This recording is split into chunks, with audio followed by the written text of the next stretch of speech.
क्या आपने कभी सोचा है कि कोका कोला, टूथपेस्ट या सोप जैसे प्रोडक्ट्स लगभग हर स्टोर में हमेशा उपलब्ध क्यों रहते हैं?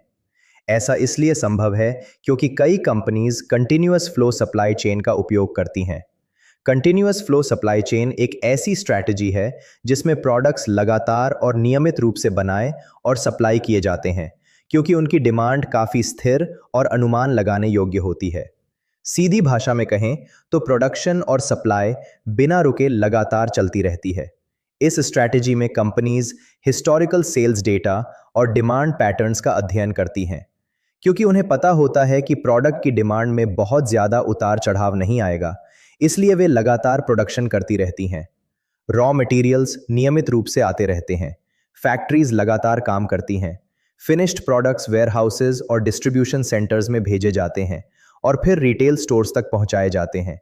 इस पूरी प्रोसेस में फ्लो लगभग लगातार चलता रहता है, इसलिए इसे कंटिन्यूअस फ्लो सप्लाई चेन कहा जाता है। कोका कोला इसका सबसे अच्छा उदाहरण है। दुनिया भर में हर दिन करोड़ों बॉटल्स बिकती हैं।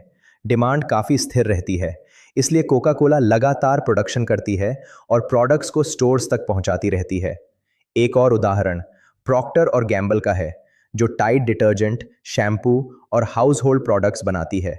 इन प्रोडक्ट्स की डिमांड नियमित रहती है, इसलिए प्रोडक्शन और सप्लाई लगातार जारी रहती है। अगर इसे आसान उदाहरण से समझें तो सोचिए कि घर में रोज दूध की ज़रूरत होती है।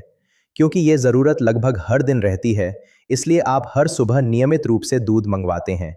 आप हर दिन ये सोचकर नया निर्णय नहीं लेते कि दूध खरीदना है या नहीं। यही कंटिन्यूअस फ्लो का मूल विचार है। इसके विपरीत, अगर किसी प्रोडक्ट की डिमांड बार बार बदलती रहती है तो कंटिन्यूअस फ्लो स्ट्रैटेजी उतनी प्रभावी नहीं होती। याद रखने वाली सबसे महत्वपूर्ण बात यह है कि कंटिन्यूअस फ्लो सप्लाई चेन उन प्रोडक्ट्स के लिए सबसे अच्छी होती है जिनकी डिमांड स्थिर होती है और जिनकी ज़रूरत लगातार बनी रहती है। इसी वजह से फूड, बेवरेज, पर्सनल केयर और एफएमसीजी इंडस्ट्रीज में इस स्ट्रैटेजी का व्यापक उपयोग किया जाता है, ताकि कस्टमर्स को प्रोडक्ट्स हमेशा उपलब्ध मिल सकें।